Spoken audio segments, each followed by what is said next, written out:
ఆలోచనతోనే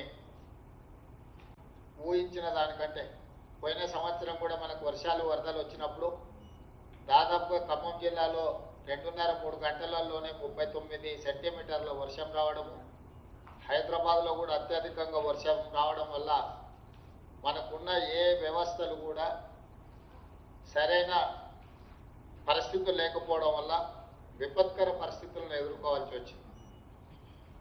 అందుకే ఈరోజు కలెక్టర్లందరినీ కూడా వర్షాలు రావడం, వర్షాల వల్ల వచ్చే ప్రమాదాలకు సంబంధించి డిజాస్టర్ మేనేజ్మెంట్ను అప్రమత్తం చేయడం, అదేవిధంగా వర్షాకాలంలో వచ్చే సీజనల్ డిసీజెస్ అంటువ్యాధులు ఏవైతే ఉంటాయో వాటికి సంబంధించి మెడికల్ అండ్ హెల్త్ డిపార్ట్మెంట్ని అప్రమత్తం చేయడం, అదేవిధంగా వర్షాకాలంలో వ్యవసాయం పెద్ద ఎత్తున జరుగుతుంది కాబట్టి వ్యవసాయ శాఖకు సంబంధించిన విషయాలను ప్రస్తావించడం, అదేవిధంగా నీటిపారుదల శాఖను వచ్చే నీళ్లను ఒడిసిపట్టుకోవడం, ఒడిసిపట్టుకున్న నీళ్లను జాగ్రత్తగా వినియోగించుకోవడం విషయంలో కూడా సాగునీటి పారుదల అధికారులనే కాదు కలెక్టర్లను కూడా అప్రమత్తం చేయడం, అదేవిధంగా ప్రభుత్వము చాలా గొప్పగా పెద్ద కార్యక్రమంగా తీసుకున్న రేషన్ కార్డు పంపిణీకి సంబంధించి ప్రధానంగా ఈ 5 అంశాలకు సంబంధించి ఈరోజు ఈ వీడియో కాన్ఫరెన్స్ మనం ఏర్పాటు చేసుకోవడం జరిగింది. అధికారులను అందరినీ కూడా అప్రమత్తం చేసి ప్రజలకు ఎలాంటి ఇబ్బంది జరగకుండా ఉండడానికి మీకు అందరికి ఆదేశాలు ఇవ్వడానికి ఈరోజు మనం ఈ సమావేశాన్ని ఏర్పాటు చేసుకున్నాం.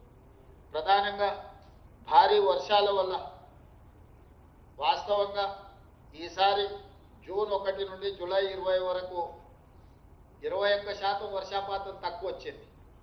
కానీ గత 3 రోజుల నుంచి వర్షం బాగా వస్తుంది. ముఖ్యంగా హైదరాబాద్ నగరంలో కూడా ఊహించిన దానికంటే ఎక్కువ వర్షం రావడం వల్ల సమస్యలు ఉత్పన్నమవుతున్నాయి. ఈ సమస్యల వల్ల ట్రాఫిక్ జాములు కానీ, నాలాలలో కొట్టుకుపోవడం కానీ, జిల్లాలలో కూడా ఇతర సమస్యలు రావడం వల్ల ఈరోజు ఎస్డిఆర్ఎఫ్ కానీ, ఎన్డీఆర్ఎఫ్ కానీ, ఇతర మున్సిపల్ శాఖకు సంబంధించి కానీ, పంచాయతీరాజ్ శాఖకు సంబంధించి కానీ, medical and health and revenue departments అన్నింటిని కూడా అప్రమత్తం చేసి ప్రజలకు ఏమాత్రం కూడా ఇబ్బంది జరగకుండా ఈ కార్యక్రమాన్ని ముందుకు తీసుకెళ్లాలనేది ప్రధానమైన ఉద్దేశం.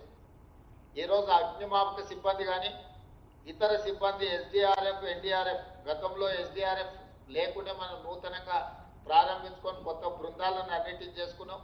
హైదరాబాద్ నగరంలో కూడా డిజాస్టర్ మేనేజ్మెంట్ కోసం 150 బృందాలను హైడ్రా ఆధ్వర్యంలో, మున్సిపల్ జిహెచ్ఎంసీ ఆధ్వర్యంలో 150 బృందాలను కూడా ఏర్పాటు చేయడం జరిగింది.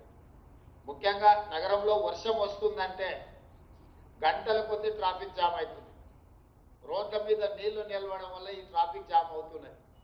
అందుకే ఈరోజు డిజాస్టర్ మేనేజ్మెంట్కి సంబంధించిన అధికారులను, మున్సిపల్ అధికారులను, పోలీస్ అధికారులను నీళ్లను నియంత్రించడంలో, చెట్లు గులితే తొలగించడంలో, కరెంటు పోతే కరెంటును పునరుద్ధరించడంలో శాఖలు వాళ్ళ బాధ్యతలను నెరవేర్చుకుంటూనే ట్రాఫిక్ను కూడా స్ట్రీమ్లైన్ చేసి ప్రజలకు ఏమాత్రం అసౌకర్యం కలగకుండా పోలీస్ శాఖతో కూడా సమన్వయం చేసుకొని ముందుకు వెళ్ళాలి. అందుకే వెదర్ ఫోర్కాస్ట్ నుంచి ముందే ICCC నుంచి కమాండ్ కంట్రోల్ రూమ్ నుంచి 3 గంటల ముందే ఏ ప్రాంతంలో ఎంత వర్షం పడుతుంది ఆ ప్రాంతానికి ముందే బృందాలను పంపిస్తున్నాం. అక్కడికి పోలీసులు కానీ, డిజాస్టర్ మేనేజ్మెంట్ సంబంధించిన వాళ్ళు కానీ, మున్సిపల్ శాఖకు సంబంధించిన వాళ్ళను ముందే గుర్తించి హైదరాబాద్ నగరంలో ఎక్కడ ఏ వర్షం పడుతుందో 3 గంటల ముందే వెదర్ ఫోర్కాస్ట్ నుంచి డీటెయిల్ తెప్పించుకొని కమాండ్ కంట్రోల్ నుంచి సమన్వయం చేసుకొని అక్కడ ముందస్తుగానే బృందాలను రెడీగా చేసి ప్రజలకు ఏమాత్రం ఇబ్బంది జరగకుండా కార్యక్రమాలు తీసుకుంటున్నాం. అయినా గంటల కొద్దీ ట్రాఫిక్ జామ్ అయ్యే పరిస్థితి ఉన్నది. ఇంకా మెటిక్యులస్గా జాగ్రత్తగా పనిచేయాలి. నేను కలెక్టర్లందరికీ, జిల్లా కలెక్టర్లందరికీ, ఇంక్లూడింగ్ హైదరాబాద్ కలెక్టర్కి నేను ఇచ్చే ఆదేశాలు మీరు పోలీస్ కమిషనర్లందరినీ కూడా మీరు కోఆర్డినేట్ చేసుకోవాలి. ఇటు రంగారెడ్డి, అటు సంగారెడ్డి, ఇటు మేడ్చల్, మల్కాజ్గిరి, హైదరాబాద్, ఈ హైదరాబాద్, సైబరాబాద్, మన రాచకొండ కమిషనర్లను, పోలీసులందరూ కూడా వర్షం వస్తుందంటే ఆ ప్రాంతంలో కమిషనర్లతో సహా అందరూ గ్రౌండ్లో ఉండాలి. కలెక్టర్లు కోఆర్డినేట్ చేసుకోవాలి. టాప్ ఆఫీసర్ ఎప్పుడైతే గ్రౌండ్కి వెళ్తాడో, పర్యవేక్షించడానికి వెళ్తాడో ఆటోమేటిక్గా మిగతా అధికారులు అందరూ కూడా పనిలో పడతారు. ఈరోజు అత్యంత ఇబ్బందికరమైన పరిస్థితి ట్రాఫిక్ జామ్. ఎన్ని గంటలలో అందులో ఉంటున్నామో తెలియని పరిస్థితి ఉంది. కాబట్టి పూర్తి స్థాయిలో మీరు అప్రమత్తంతో ఈ కార్యక్రమాన్ని తీసుకోవాలి. వీళ్ళందరినీ కూడా మనము జాగ్రత్తగా నగరానికి సంబంధించి గ్రామీణ ప్రాంతాలలో వర్షాలు వచ్చినప్పుడు పిడుగుపాటికి మనుషులు చచ్చిపోతున్నారు. ఈ మధ్య థండర్ బోల్ట్స్ కూడా ఎక్కువైనాయి. ప్రజల్ని అప్రమత్తం చేయాలి. వర్షాలు వచ్చినప్పుడు చెట్ల కింద కానీ జాగ్రత్తగా ఉండేటట్టు చెట్ల కిందనో లేకపోతే అందుబాటులోనో ఉంటే పిడుగుపాటికి పశువులు మనుషులు ఇద్దరు చచ్చిపోతున్నారు. కలెక్టర్లు దీనికి సంబంధించి కూడా ఎస్పీలు ఎప్పటికప్పుడు జాగ్రత్త తీసుకోవాలి. ఎక్కడైనా అనుకోని పరిస్థితుల్లో ఈ పిడుగుపాటికి ఎవరైనా మరణిస్తే ఎంబడి ఆ కుటుంబాలను ఆదుకోవడానికి ఆ పశువులు చనిపోయినా మనుషులు చనిపోయినా వాళ్ళకి నష్టపరిహారం ఏ విధంగా ఉండాలి, వాళ్ళకి ఏదైనా సాయం చేయాలంటే కూడా ఎఫ్ఐఆర్ చేయాలా.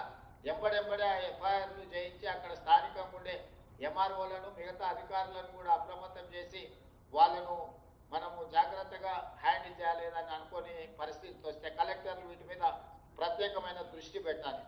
అదేవిధంగా వర్షాలు వచ్చినప్పుడే వర్షాలతో పాటు Subscribe us and press the bell icon for more interesting updates.